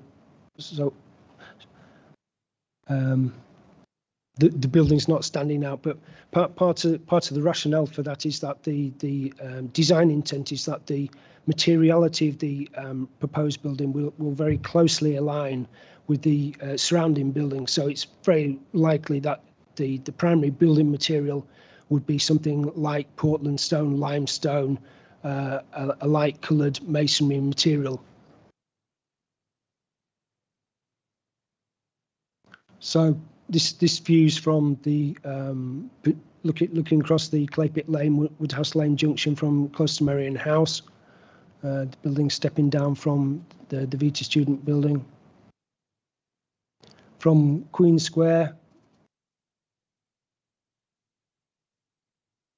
and Woodhouse Lane opposite the Portland Crescent access. And this diagram's to give an indication of the nature of the space between the existing Rose Bowl building and the new building if built to its maximum extent. The separation distance between the two is 11 metres. As I mentioned, there's a need to retain that route for potential fire access, but there are opportunities to enliven the street with areas of localised areas of planting, seating, that sort of thing. The parameter drawings are supported by a design code document which sets out the key architectural rules principally to drive the reserved matters details. And so what they, for instance, include are diagrams to show how the interlocking elements of the two components of the building would sit together. For instance, that there needs to be a two-storey scale difference between the lower volume and the larger volume, excuse me, that there needs to be a setback of a minimum of 2 metres between the faces of the two buildings so that you can the two elements remain legible. The diagram in the bottom location, bottom left-hand corner location, gives an indication as to how the buildings could potentially move within those parameter lines that you were looking at earlier on. Excuse me. But the key element of ensuring that the northern edge of the building would align with Woodhouse Lane and the southern edge of the building would align with the Rosewell building secured within that diagram. The bottom right-hand corner image is to give me a reference to the fact that the consideration of solid void is key to delivery of this scheme, both in relation to ensuring that there's sufficient light, but also in terms of sustainability criteria for the building. Top left-hand corner, the zigzag lines on that image give an indication as to where at ground floor there should be active frontages, so there'll be key large windows into the accommodation. Quite extensive areas of frontage around the building. Top right hand corner approaches in relation to fenestration and again the potential in relation to materiality of the different components of the building.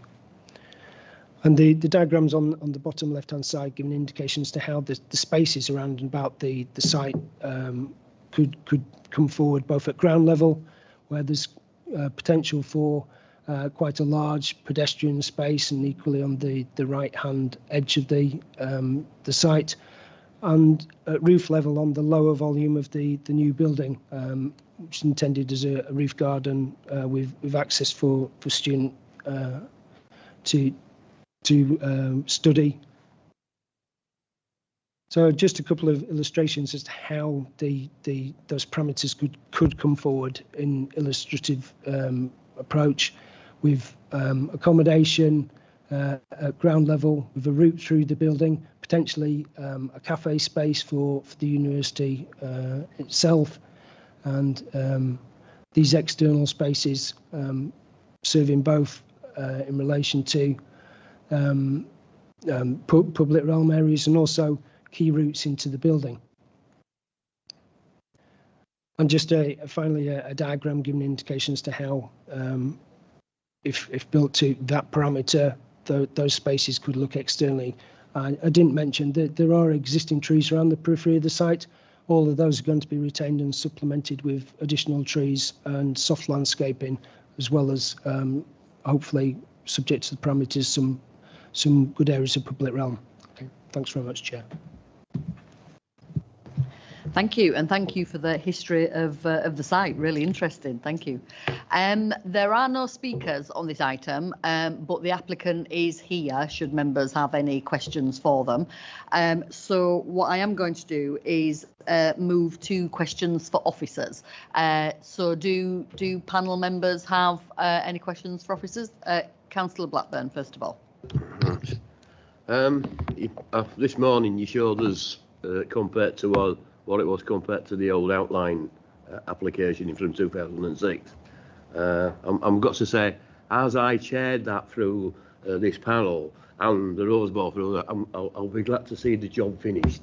Taking a long time. But anyway, as I say, I think he said this morning that it's only going to take up the same kind of space that the two Vs were previously going to do. Yeah. Okay.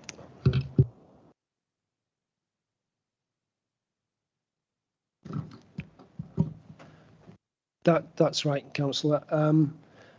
Afraid with this presentation, I don't have a copy of that paper image I showed you this morning, but the site area was the same site that we're looking at today. The hybrid planning permission for the Rose Bowl included the Rose Bowl in detail and an outline permission for 2 new buildings on the car park site. And you just mentioned they would be in footprint terms 2 Vs effectively, or I suppose you could say a W. The height of those buildings would have been up to 10 to 12 stories, whereas the scale of this building, maximum height of the taller elements of this building is 6 to 8 stories. Okay, thank you, Councillor Blackburn, and quite good that you're back giving planning permission. Hopefully, giving planning permission, as you say, to finish that now with the new proposal. Any further questions, Councillor Dye?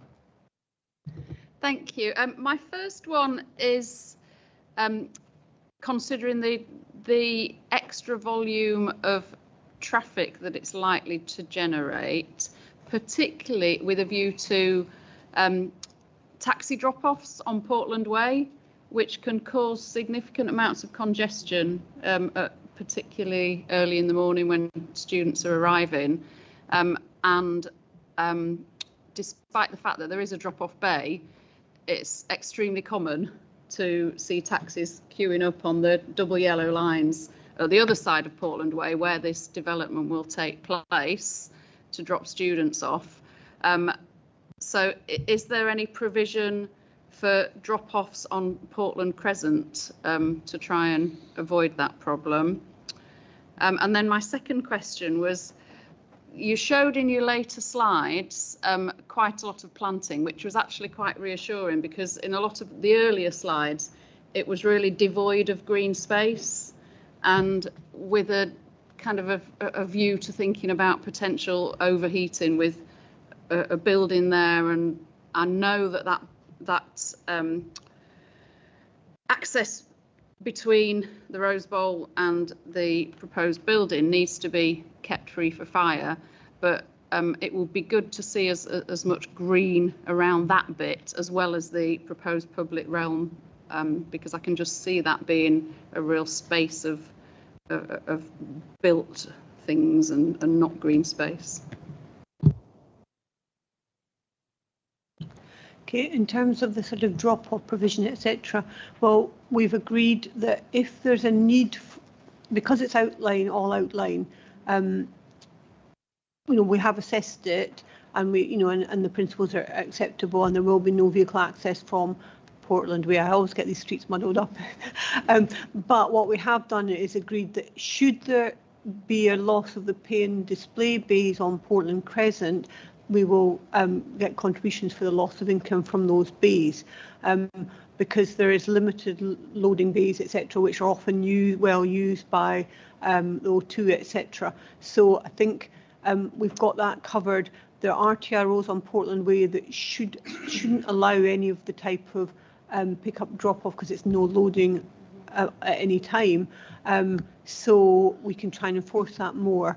But hope, by having that provision in there for potential change of the parking controls on Portland Crescent, we've covered that off.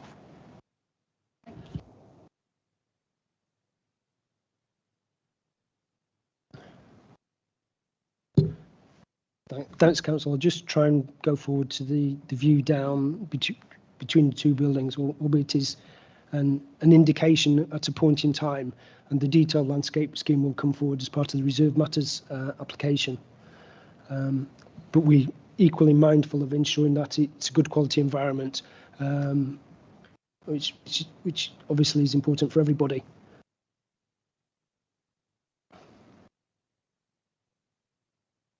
So you can't see very well down there, but that's the width of the gap between the two buildings. As I say, it's 11 metres now.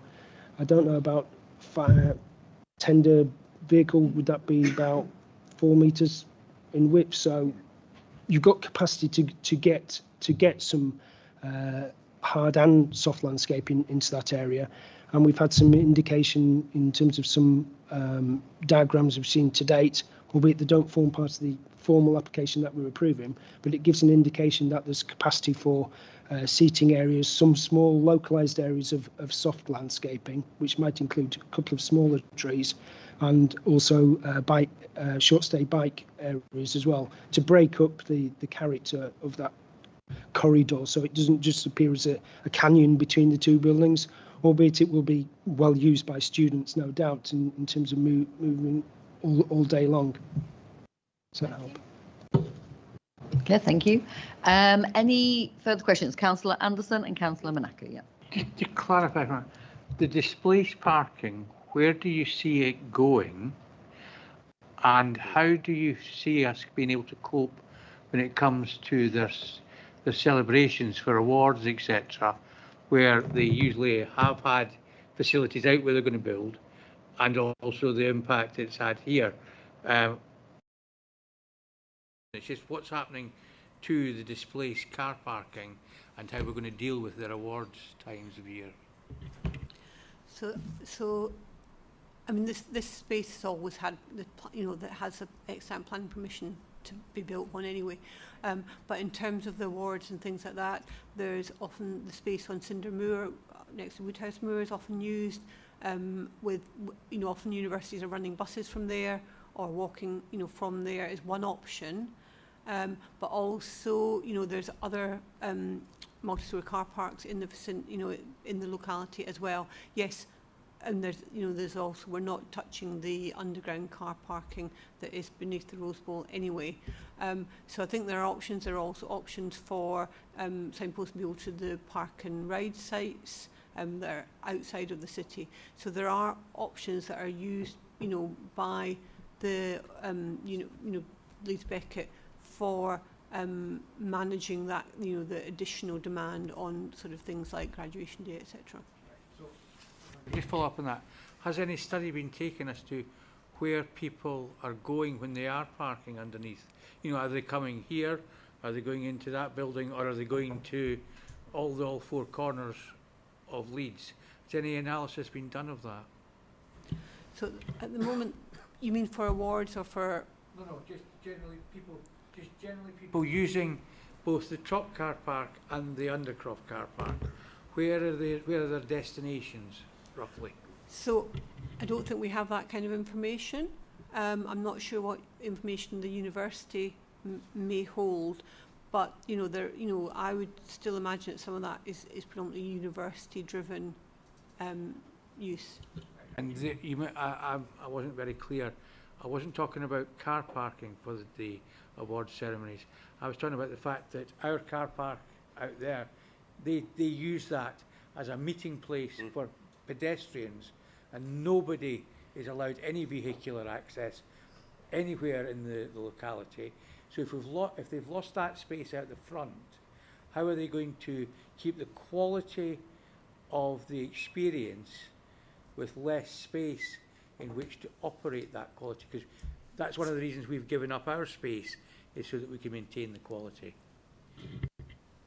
I think that's something for the university to decide. I know for some years they had a marquee up at the head of the campus.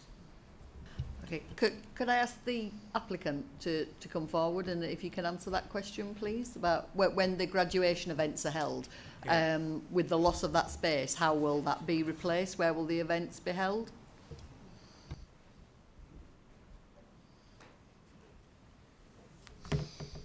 Councillor Anderson. Sorry, your microphone's lost.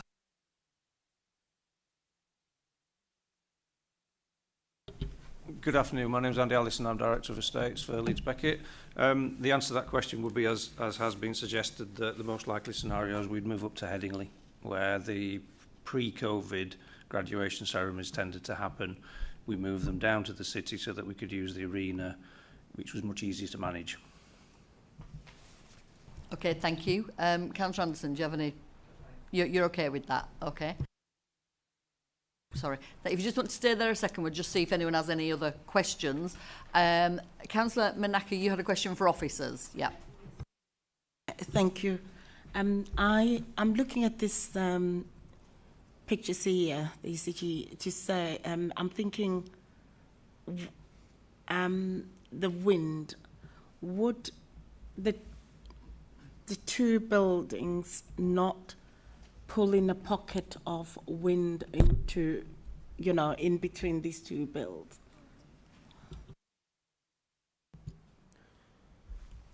Thanks for the question. The applicant, as part of the planning application, has submitted a wind study, and the council utilise an external consultant to peer review that on our behalf, given their expertise.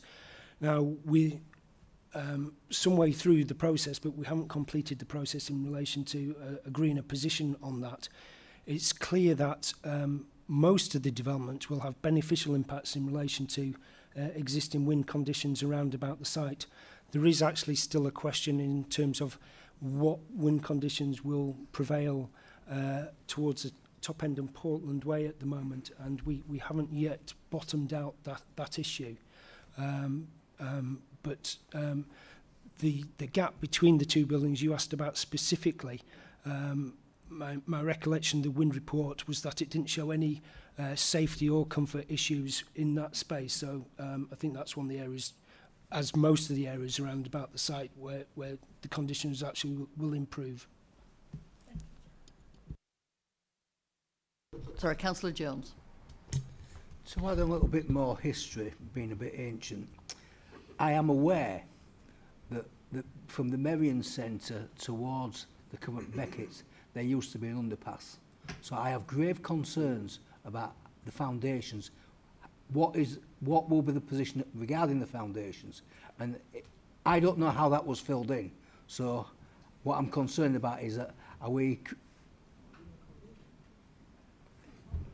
yeah, I used to go to a lot of gigs up there. That's how I can remember it. But I am concerned that what is underneath there and how will that be dealt with.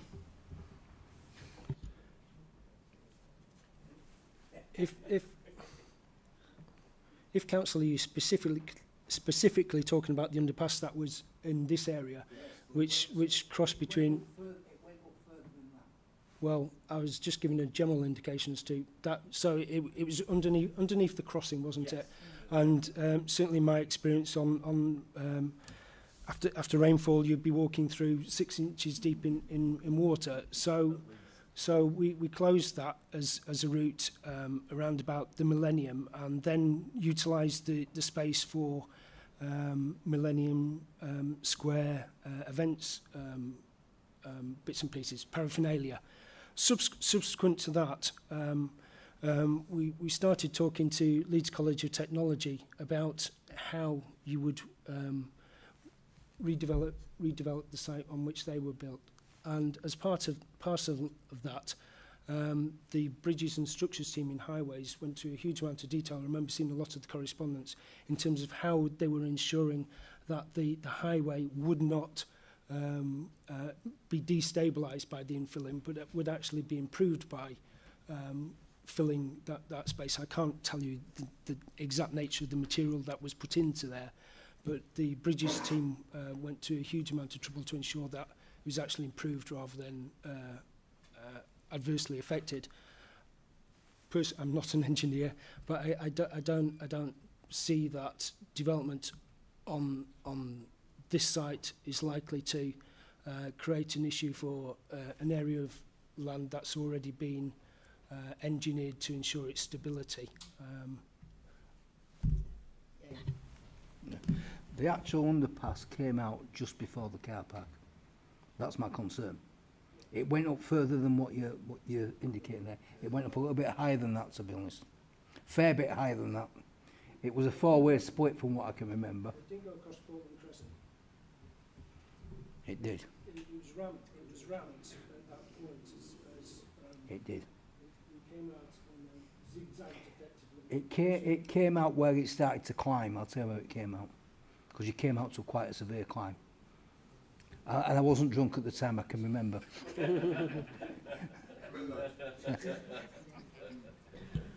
Yeah, Tim's right. As far as I'm aware, that the whole underpass was filled in appropriately to support the highway above it, so to make sure what the land wasn't destabilised. But obviously, with any new building, they will be building foundations and making sure that their foundations are appropriate for for the new building. Okay, thank you. Any further questions, Councillor Campbell? Yeah, my memory of the underpass is it didn't go that far up, but then my memory might be as good as yours. I do remember the plans panel meeting where we talked about Portland House and how there was a lot of controversy about the modern design, which didn't really fit in with the Leeds look. Apart from that, can I just ask you a question in relation to the undercroft parking that exists at the moment? Not about increasing it or decreasing it, but if you're coming down the road, down Portland Crescent, to get in is not easy, because you've got to do it. Effectively, the entrance was designed for when the road had a different layout. Could this be an opportunity to do a little bit of something to make it slightly easier to swing round? And as you notice, a lot of people who drive over effectively what's a bit of pavement to get in. So could this be an opportunity to look at that?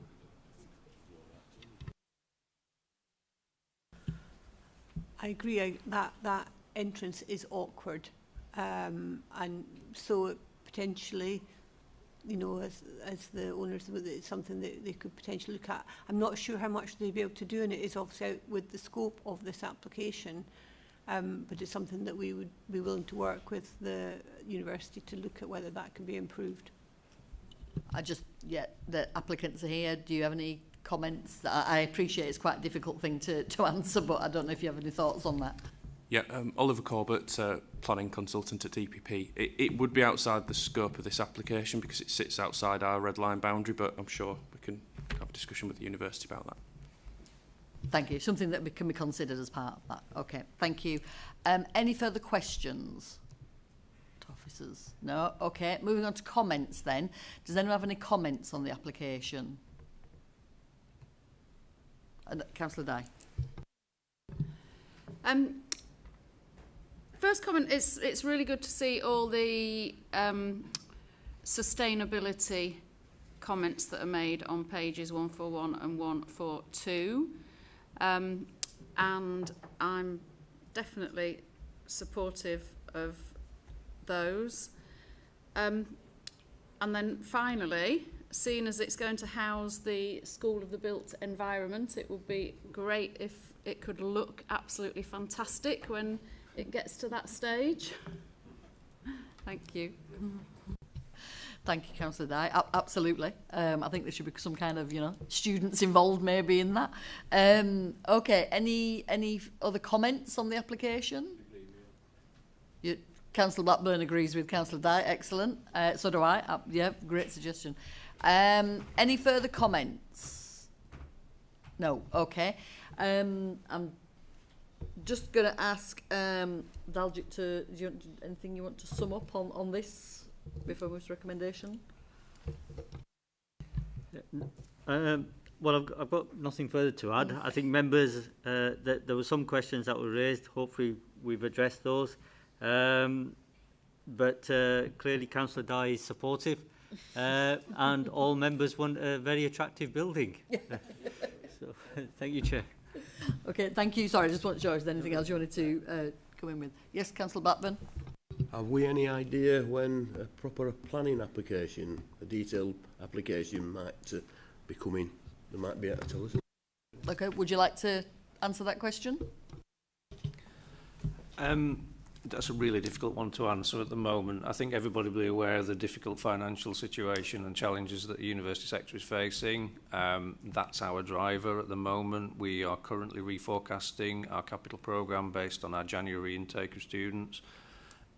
My best guess, and it is a guess at this stage, is that we will look to probably bring a full application, I think, towards the end of 2027, something like that. So engaging design team about this time next year, I would suggest. That's my best estimate, but I have to say that's very much an estimate at this stage. Okay, thank you. Well, much nearer than the last one, Councillor Blackburn. I think, was it 2006 when the last application was approved? I just want to get the job finished, you see. We'll try and do that as quick as we can, Councillor Blackburn. Okay, so everyone, from members' comments, everyone seems to be supportive of the application. So do we have, moving to the recommendation on page 115, Councillor Gavani? Yes, I'd like to propose the recommendation with the one change that it comes back to panel. Okay. Okay. Sorry. Yeah. The intention is that the reserve matters when it comes in would be brought back to panel. Yeah. If that's what Councillor Gavani is referring to, that's fine. We don't need to change the recommendation because we're not asking for delegated to deal with reserve matters, which is going to be a separate proposal down the line. This is just to deal with the outline. Yeah, okay. Yeah. So we'll bring the actual detail of the design back here. Yeah, that's okay. Thank you. Councillor Jones. Can I second that, please? That it comes. Yeah, the reserve matters will be coming back to panel. Yeah. So you're seconding the recommendation on that basis. Okay, thank you. We have a proposer and seconder. Can I see a show of hands from members in favour of the recommendation, please? I think that's unanimous. I'll just ask in case. Anyone against? Any abstentions? No. Okay, thank you. That is carried unanimously. Thank you, panel. That concludes today's business. So the only thing that we've got left to look at is the date and time of the next meeting, which is the 13th of March. Am I right in thinking? Yes, 13th of March. And I will see panel members and officers back here then. Thank you.